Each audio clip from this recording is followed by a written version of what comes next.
Hi everybody, Wigglytuff here again, and this is episode 4 of What If Misty Never Met Ash. If you're watching this on Patreon, I just want to say thank you so much for the support. And if you're watching this on YouTube, I just recently made a Patreon where you can get week early access to the content. So if you want to support the channel and help these videos come out a lot faster than they would normally, you can support the channel by becoming a Patreon. Link in the description below. But do not feel obligated to. But without any further ado, here is episode 4 of What If Misty Never Met Ash, Rocky Roads. We continue where we last left off, with Misty and Tanner making their way through Mount Moon, pushing their bikes as the jagged terrain makes it difficult and uncomfortable to ride them. As they're walking, Misty suddenly feels a poke in her arm.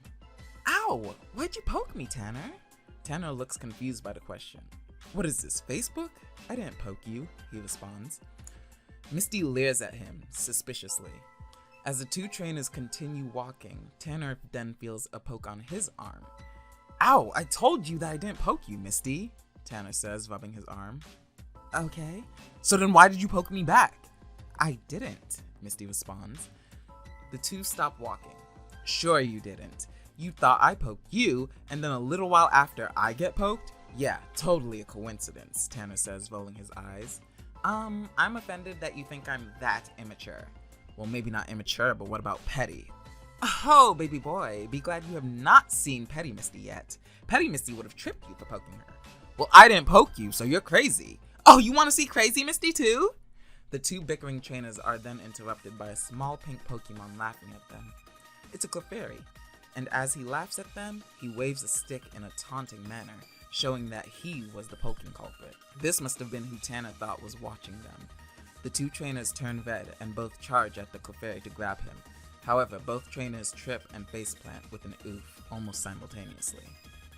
Misty and Tanner look back to see what tripped them and see their shoelaces have been tied together.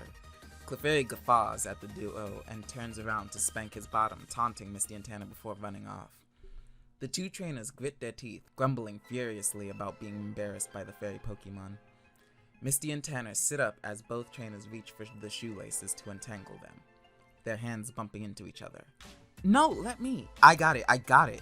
No, you're making it worse. I got it! The trainers argue, still harboring anger from the embarrassment. All the commotion had gotten the attention of a man in glasses. He walks over to the two young trainers. My, what have we here? It looks like you've met with Clefairy, I fear. Seems like he made you fall on your faces by tying together your two shoelaces, the man says. Misty and Tanner look up at the man with a mixture of confusion and annoyance in silence. Go off, Dr. Seuss, Tanner replies with a slight shrug and shake of his head, before going back to untying himself from Misty. That Clefairy has a tendency to be problematic and makes people and Pokemon mad with his antics. Misty, leaning back, allowing Tanner to untie the shoes, just blinks at the man before turning to Tanner. You know, we could have avoided all of this by just biking around Mount Moon on Route 4, but you just had to see the cave Pokemon. Tanner glances up from the shoelaces, and it's clear the glance says, don't even, before he looks back down as he finally gets them separated. The two young trainers get up, dusting themselves off. If your Clefairy is that problematic, why don't you just keep it in his Pokeball? Misty asks, irritated. I have to inform you that the Clefairy's not mine. I just happen to know that he tends to cross the line. The rest of his species don't like Clefairy, as all of his pranks tend to make them wary. Misty and Tanner narrow their eyes. Can you stop talking like that? I mean, who even are you? Misty says. Well, now that you two are no longer on the floor, let me introduce myself. I'm Seymour. Ugh, this is a crime of rhyme. Wow, that was lame and I'm ashamed. Tanner shakes his head and palms his face, flustered, knowing that Seymour has him doing it now. The new trio then hears shrieking in the distance. When they look up in the direction, a horde of Zubat comes flying around the corner and swarm the three humans, all three shielding themselves with their arms. Misty reaches into her bag and grabs a Pokeball. She sends out Stunfisk. Seeing his trainer in peril, Stunfisk wastes no time in using Discharge. This shocks all the Zubat, and they all fly back toward where they came from. The Clefairy peeking around the corner laughs as everyone spots him. Clefairy must have disturbed the Zubat's rest, and then hearing us must have thought we were the pests. Respectfully, Seymour, I'm gonna just shut up, Misty says. She then calls for a mud shot. Stunfisk slams his tail on the ground to propel himself high into the air. He then fires vast globs of mud at Clefairy. Clefairy ducks back around the corner, causing the move to miss before running off. Stunfisk flaps his fins at high speeds to glide over to the corner to chase after the Clefairy, showing Misty the aerial mobility Tanner was telling her about. But when they all turn the corner, Clefairy is gone. Misty recalls Stunfisk. I'm so over this cave, Tanner says, exasperated. Don't worry, little ones, have no fear. Seymour can show you the way out of here. Since it's so easy to get lost, I'll help you out for no cost, Seymour tells the trainers. It's giving wannabe rapper, so can you escort us out of this cave in silence? Misty replies. Seymour is about to speak, but Misty raises up a finger. Ah! Silence. Misty and Tanner follow Seymour to the western exit, passing by sleeping Zubat, some Morlul and Paris playing, and a pair of Rockruff who are let's say roughhousing for the kids. Tanner scans all these Pokemon with his Pokédex to get info. As the trio continues, suddenly there's an explosion in the distance and the cries of Pokemon. Oh no, it sounds like my friends are in danger. I hope they're not being attacked by some stranger. Seymour cries out as he runs toward the sound of the explosion. Knowing that they need their escort despite how much he annoys them, Misty and Tanner follow suit. When they arrive, they see a group of Cleffa, Clefairy, and Clefable quivering in the corner, being threatened by an Ekans. There's debris all over and a hole in the cave ceiling revealing the full moon. There is also a helicopter above the makeshift skylight. Then our trio spots two people in black uniforms tying chains around a big stone, while a blonde woman in the same uniform watches over them as a superior. Hey you lot, you can't take the moonstone. That's something that these Pokemon own, Seymour yells. Seriously? Even in this dire situation? Tanner says, annoyed. Seymour then charges the blonde woman with a yell, but she just steps to the side and trips him, causing him to faceplant. Misty chuckles. That was pathetic, the blonde woman states. She then looks up and notices Misty and Tanner. Do you intend to try and interfere with Team Rocket as well? She asks. Well, while bullying Pokemon we will, Tanner responds. Fine. Fran, Frank, handle these two, will you? Yes, Domino! The twin grunts respond. Fran commands Ekans to attack. Ekans turns from the fairy Pokemon and charges towards Misty and Tanner, as Frank sends out a Silicobra. Misty sends out Staryu, and Tanner sends out a Zubat. A Zubat? Misty says, shocked. Yeah, I caught one that swarmed us. After I weakened them? Wow, way to use me. We'll talk about that later, though. Fran calls for an acid. Ekans fires a reddish-orange liquid from its mouth. Misty calls for a water gun. The two moves collide, canceling each other out. Frank calls for a scale shot. Silicobra's tail glows and swings it, firing silver shards of draconic energy. Tanner calls for a gust attack and disperses the scale shot. The Rocket twins then call for a double headbutt. Tanner calls for a supersonic. The move hits both snake Pokemon, stopping their charge as both serpents wrap around and bite one another, eventually knocking each other out. Fran and Frank return their Pokemon, apologizing to their superior. Fine, I'll do it myself, Domino says, walking forward, as she then sends out a Lurantis. Domino then calls for a Leaf Blade. The Mantis Pokemon dashes in front of Staryu, before our protagonists or their Pokemon can react, surprising the Starfish. And with its sides glowing green, Lurantis slashes Staryu, causing the Star Pokemon to fold in on itself and fly backwards into a wall. Staryu! Misty cries out. Tanner calls for a Gust attack, and Domino calls for a Dual Chop. Lurantis jumps over the air current towards Zubat, and with sides glowing navy blue with draconic energy, smacks the bat twice, the second hit sending Zubat plummeting into the ground. Zubat! Tanner cries out. This is what happens when you interfere with Team Rocket. Now we'll be taking the Moonstone and your Pokemon, Domino states, as Lurantis slides his scythes together as if he were sharpening them. The two trainers grip their teeth, but before they can retaliate, they are suddenly slightly pushed away from each other as a Clefairy walks in between them. It's the same Clefairy that was pranking Misty and Tanner. The tiny pink Pokemon puts out his arms as if saying, "You shall not pass." The three Team Rocket members laugh at the fairy Pokemon acting tough. Clefairy then starts wagging his fingers. Lorantis, go deal with that shrimp, Domino says, laughing, wiping a tear from her eye. Lorantis runs towards Clefairy before suddenly getting hit by a blast of water, sending him skidding back. When everyone looks at where the water came from, they see Staryu struggling to stand. Lorantis, after you deal with that Clefairy, go finish off Staryu, Domino orders nonchalantly. However, before Lorantis can fulfill his trainer's orders, Clefairy stops wagging his fingers, and they glow light blue. Suddenly, a powerful wind current starts swirling around Lorantis and the villainous trio before lifting them into the air. The wind breaks the chain that attached the moonstone to the helicopter. The powerful wind then sends the helicopter and Team Rocket blasting off with a twinkle. The prankster Clefairy just laughs at the villains. Clefairy dispersed those guys who were a pain. It looks like Metronome turned into Hurricane. Misty and Tanner just groan at Seymour and recall their Pokemon, thanking them for their help. The two trainers then thank Clefairy, saying maybe they judged him too harshly. As they take a step to go pet Clefairy, the two kids trip and fall, again having had their shoelaces tied together. This causes Misty to drop her bag, having items fall out. Clefairy laughs as he picks up a Pokeball that had fallen out of the bag and starts to walk around and play catch with it. Hey, put that back! Misty yells, as she and Tanner try to sit up and untie themselves. Clefairy, ignoring her, continues playing catch with Misty's Pokeball, but on one catch, accidentally pushes the button on the Pokeball.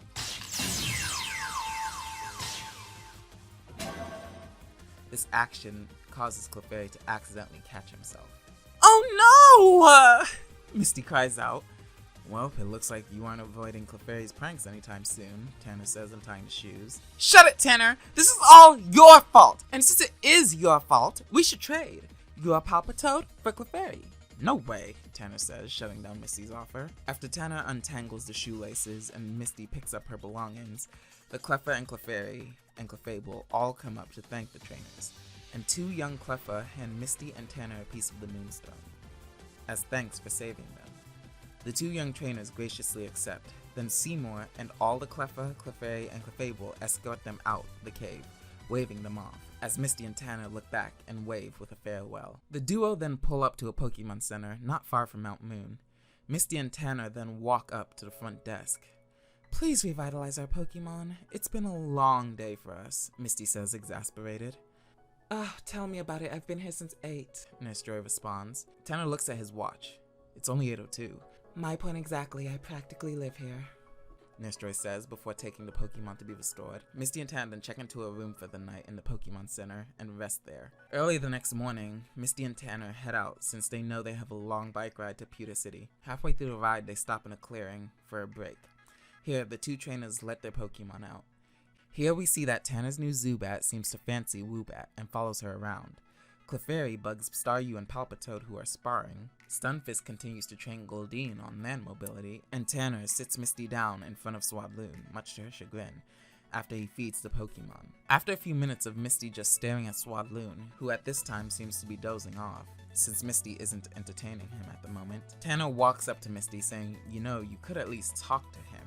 He looks bored. Swadloon, dreary-eyed, just nods in agreement. Misty turns to Tanner. You're lucky I'm even looking at him. You know bugs scare me. At least I'm not shaking anymore. Progress, no? I guess, Tanner responds. While the two trainers are distracted conversing about how to deal with Misty's phobia, Clefairy decides to pick up Swadloon and place him square on Misty's lap. As Misty feels this, she stops mid-sentence and slowly turns her head to see the swaddled Pokemon on her. This causes her to leap up and run behind Tanner, who just lowers his head and lets out an exasperated sigh. Swadloon rolls before coming to a halt and giggling, as this is the most fun he had since they stopped. Clefairy just laughs and Misty grumbles. We then cut to Misty and Tanner biking, continuing their way to Pewter City, and speaking of Pewter City, the City of Stone is just over the horizon. This excites the two trainers and they pick up the pace. Once in the city, the two sit down in Hoot Hooters to get food and talk about Misty's upcoming gym battle. What's your battle plan for the gym? Tanner asks. Throw water at him. What? Brock is the gym leader of Pewter City and mainly uses rock-type Pokemon. I learned this by eavesdropping on the gym leader teleconferences my sisters would attend. I know all 10 gym leader specialties in Kanto, Misty explains. Wow, the benefits of being a gym leader. Tanner replies as he sort of looks off. No, but in all seriousness, Staryu should be able to handle this, with some help from Stunfisk maybe. Since there probably won't be a pool for Goldeen, and I haven't trained with Clefairy, nor does he even listen to me, Misty says before looking up at Tanner, seeing him lustfully staring at one of the Hooter employees. Hello? Misty calls out, snapping her fingers to get Tanner's attention. Huh? Oh yeah, whatever you say, Millie. It's Misty. Okay, so what do you want, medal? Tanner asks, irritated, while Misty just puffs her cheeks and glares at him. Once they finish eating, the two head out of the restaurant, though Misty had to pull Tanner out by his ear, and the duo head to the gym. Once inside, Brock greets them. Welcome to the Pewter City Gym. Are you both here for a gym challenge? No, just me. I'm Misty from Cerulean City. Well, it's a pleasure to meet you, Misty. If you would kindly use that machine over there to scan your trainer ID so I can know how many badges you have to give you the proper challenge. Misty scans her ID, and it shows that she has no badges. Alright, since this is your first gym battle, is it alright if we make it a 2-on-2? Brock asks. Misty agrees to this, as Brock then goes to retrieve the Pokemon for her first badge challenge. Misty looks at the battlefield and realizes she was correct. There is no pool for Goldeen, so her first caught Pokemon will have to sit this one out. The two trainers take their positions as the ref states, "This will be a 2-on-2 Pokemon battle with no time limit, and the match is over when both of one side's Pokemon are unable to battle. Furthermore, only the challenger is allowed to substitute Pokemon. Battle begin!" The battle starts. Misty sends out Staryu, and Brock sends out Geodude. But this Geodude looks different from most Geodude found in Kanto, for this Geodude has stone eyebrows and hair.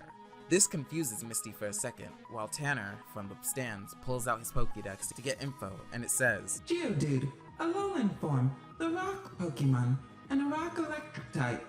If you accidentally step on a Geodude sleeping on the ground, you hear a crunching sound and feel a shock ripple through your entire body. An electric type?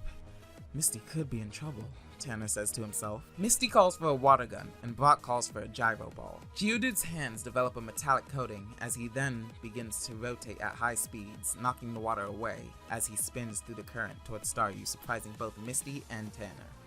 Misty quickly calls for a harden. Staryu stiffens its body with a gleam as Geodude makes contact. This causes Geodude to ricochet off Staryu slightly, while it looks like the star Pokemon didn't even feel the hit, showing that her harden has gotten stronger, or maybe Staryu has in general. Brock calls for a Mega Punch, and upon hearing this, Misty calls for another harden. Staryu stiffens and gleams once more as Geodude's fists glow white, with a small electric current around them. Seeing Misty's confused expression, Brock explains, normally, Mega Punch wouldn't be able to hurt a hardened Pokemon too bad, but because of Geodude's ability Galvanize, it makes all normal type moves electric type, plus bonus damage from a lowland Geodude being part electric. Misty grits her teeth in worry. However, seeing and realizing that Geodude needs his hands for defense against water moves, calls for Staryu to counter with a water gun. The starfish bends the top point forward and fires a point-blank water gun. The move connects and pushes Geodude to the other side of the field. The electricity on his fists ends up conducting the drenched rock type, shocking him and knocking him out. Brock recalls Geodude, thanking him before praising Misty for finding that opening in the battle. Brock then sends out Onix. Tanner pulls out his dex. Onix, the rock snake Pokemon, and a rock ground type. Onix has a magnet in its brain. It acts as a compass so that this Pokemon does not lose direction while it's tunneling. It rapidly bores through the ground at 50 miles per hour by squirming and twisting its massive body. As the rock serpent towers over Staryu, Misty calls for a water gun, but Brock orders a dig to dodge it. Misty tries to warn Staryu to look out from below, but it's too late. With a roar, Onix emerges from the ground and knocks Staryu into the air, before slamming it down with his powerful tail, sending Staryu plummeting to the ground, creating a dust cloud. As the dust clears, Staryu is struggling to stand, and even without a face, it's clear to see Staryu's determination to win this. Misty was about to recall Staryu before seeing this determination and deciding against it. She calls for another water gun, and Brock calls for a dig again. However, this time when Staryu is knocked into the air, Misty calls for a rapid spin to have Staryu regain its momentum control and avoid the tail slam. Misty calls for a water gun, and while still spinning, Staryu sprays water from all 5 points, hitting Onix as he roars and writhes in pain, before Staryu connects with a rapid spin, knocking the colossal snake to the ground unconscious. The referee calls the match in Misty's favor as she runs to hug her Staryu and proudly smiles. We cut to Brock handing Misty her first badge, the Boulder Badge. Misty humbly accepts it and then cheers alongside Staryu, obtaining their first badge while everyone else applauds. And that's where we're going to end episode 4 of What If Misty Never Met Ash? Rocky Roads. Misty catching Clefairy? What's gonna come of that? And what do you think is going to happen for the rest of Misty's journey during these gym challenges? And when is she gonna get her first contest ribbon? Stay tuned to find out. And I'll see you guys next time. Bye!